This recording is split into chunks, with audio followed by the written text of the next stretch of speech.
Okay, so we got approved, guys. Good news. You're listening closely, the things I say mostly come from her side and point of view. When it's all said and done, she just wants to be heard. So put yourself in her shoes.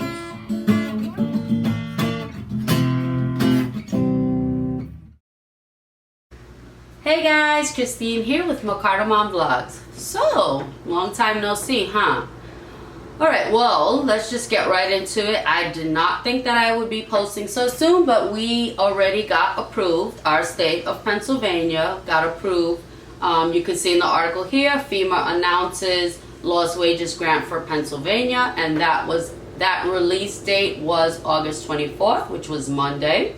And so basically in the article, it explains how much money FEMA is going to be putting out, which is at $300. Okay, so the $300 is federal. Now, other states may put the $100 in, okay, which would make it that $400 that Trump was saying. But we already know, and if you don't know and you're new to the channel, our governor already stated that the state of Pennsylvania, our state, cannot afford to put the extra $100 on top of the $195. So if you're eligible to receive that $300, you can also find this on FEMA's website.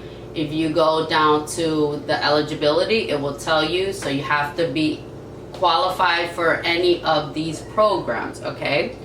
So in my case, I do videos for the PUA because that is personally the program that I am on, okay, which is the Pandemic Unemployment Assistance, okay? But there are also other programs that people have qualified for. In order to qualify, one of the stipulations is that you have to already be receiving $100 or more from unemployment, okay?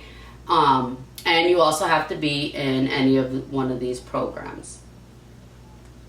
Now, once the $44 billion, okay, so the FEMA grant is $44 billion. Now, you have to keep in mind that each state that approved for it, because some states are saying that they are not going to apply for the grant because they feel, you know, I guess they opened up and their state is doing well, you know, they're making money.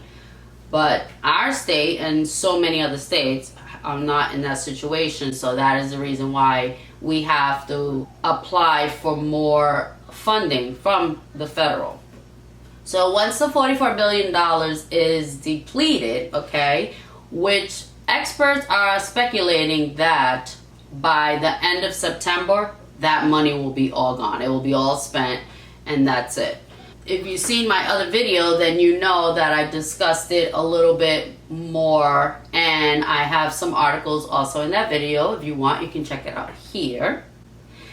And I go more into further detail what it is that experts are thinking about the whole losing out of the money, how it is going to affect us claimants, okay, by just getting only $300, and how much money we're going to be losing versus the $600 federal that we were getting before. So those of you who have been following along on my journey, okay, with PUA, and also, you know, your own personal journeys with PUA, most of you already know about the backdating, but I'm still getting people in the comments that are asking about requesting for backdate and they need help. So I figured that I would just put this video together really quickly explaining, okay. Now I do have other videos that I talk about that.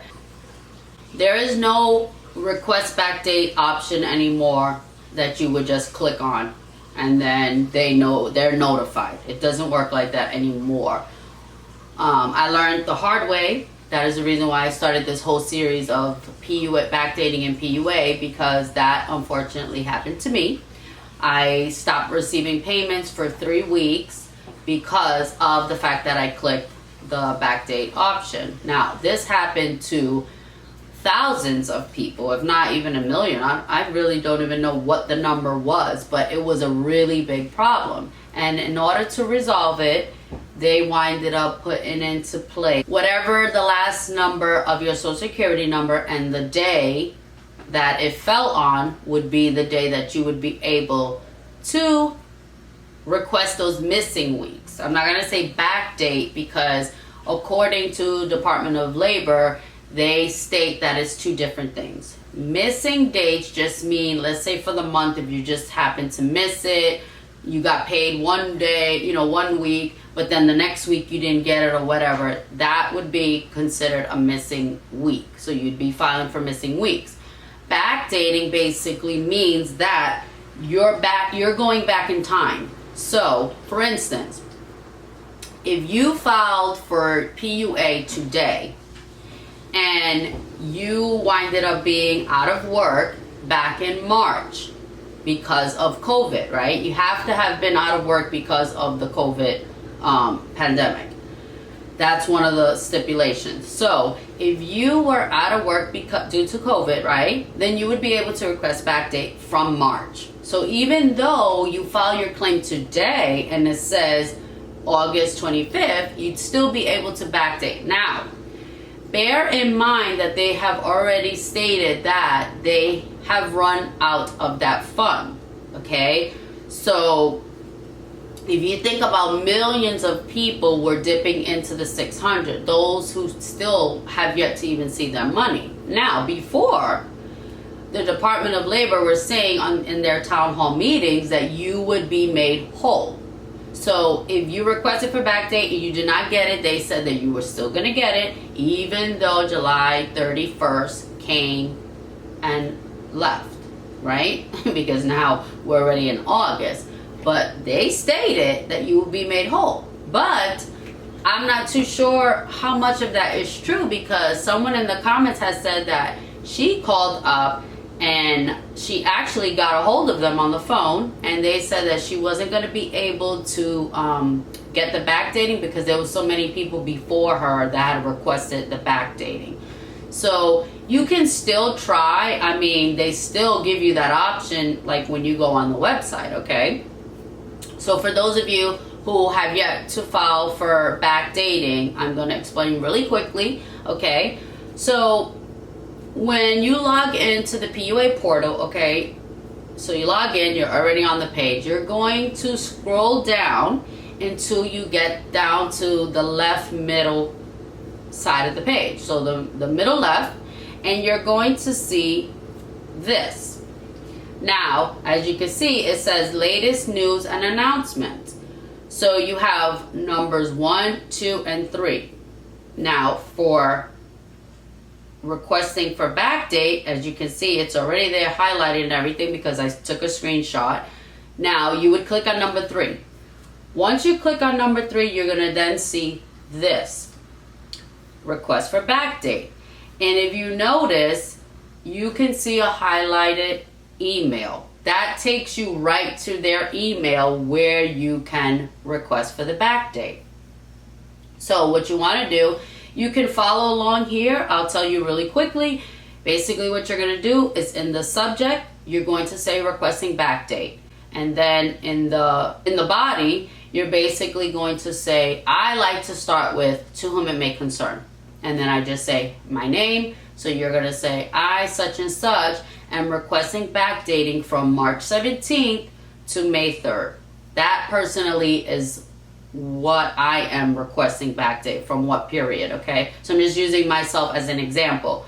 But you would put in whatever time frame you stop working, okay, and that you're requesting. Now, like I said before, I do not work for the government, so I cannot say how they're going to handle your case. Everything has been a circus act, okay? Different people have been having such different experiences and outcomes when it comes to the Department of Labor. So just keep that in mind. You may not even be able to get the backdate money. I myself may never get the backdate money. I'm hopeful, okay, that I will receive it because I requested way back when. I requested before PUA even became a thing. So I requested right after I got denied from unemployment, And as soon as they opened up the PUA portal, I was already on there. I already had said that I got denied. I sent in my proof with my determination, denial of the monetary determination from regular unemployment. And then I just said that I was requesting Backdate. So even before that was a thing, then once it did become an option on the PUA website, then I clicked to have it backdated as well, and that's when everything got messed up, okay? Because I didn't receive any money for 3 weeks, and it wasn't just me. Thousands, if not millions, also were affected by that. So they had to come up with this other system where, depending on the last number of your social security number on a specific day, is when you would go and you would basically file for your missing weeks. Now, you still weren't able to backdate all the way from March, at least not in my experience. Like I said, they have been handling cases so differently that you can't even, pin the tail on the donkey. You can't, because they change their mind. And you have to also keep in mind, if they're hiring new people, right? So I imagine they're probably also hiring people who've never worked in the field, because where are all these thousands of people that they're hiring? Where are they coming from? I know in the beginning, some were coming from different agencies, but the way that they've been hiring people, that means that they had to have time to train them, this, that, and the other. So I think that's also the reason why people are having such different experiences with them, because you may have somebody that's already a seasoned worker and they already are experienced and they know what the procedures are. And then you may have somebody that's new that they really don't know, and they have to wait, and they got to go back over to Maria, and they got to say, Maria, how do I do this and this and that? And then, Maria, even though she's a seasoned employee, she might say, I don't know, this is the first time that we actually had to go through this, so I really can't tell you. And there you go. So now don't be coming at me because I use that accent, okay? Because I'm Puerto Rican. I could do that. I think I'm allowed to do that, okay? And anyway, you gotta have you gotta be a little carefree and you can't be so wound up tight going through all of this, Okay, so anyways, I digress. Let me get back to it. Okay, so that is how you are going to backdate. All right, so now I just want to go over with you guys an article that was written with the morning call. And you can see right here, it says Pennsylvania's unemployment fund was almost solvent, then the pandemic hit. Pennsylvania's unemployment system was in better shape than it had been for years when the coronavirus pandemic struck. But the unprecedented wave of more than 2 million people who filed claims for unemployment benefits as businesses were shuttered to stop the virus spread drained the state's unemployment trust fund. So the unemployment trust fund has been drained, and this is the reason why they don't have any money for us, that extra $100. And not only that, but they are already depleting the money that they were supposed to set aside, that $600 that still was supposed to be there set aside for people, the claimants that they hadn't gotten to. All right, guys, so that is going to do it for this video. I just wanted to give you guys a quick update. If you liked it and it was useful for you, then make sure that you give it a thumbs up. If you are new to the channel, then make sure that you subscribe, put on the bell notification. That way you are posted anytime I upload a video. And as always, guys, you stay safe. Bye.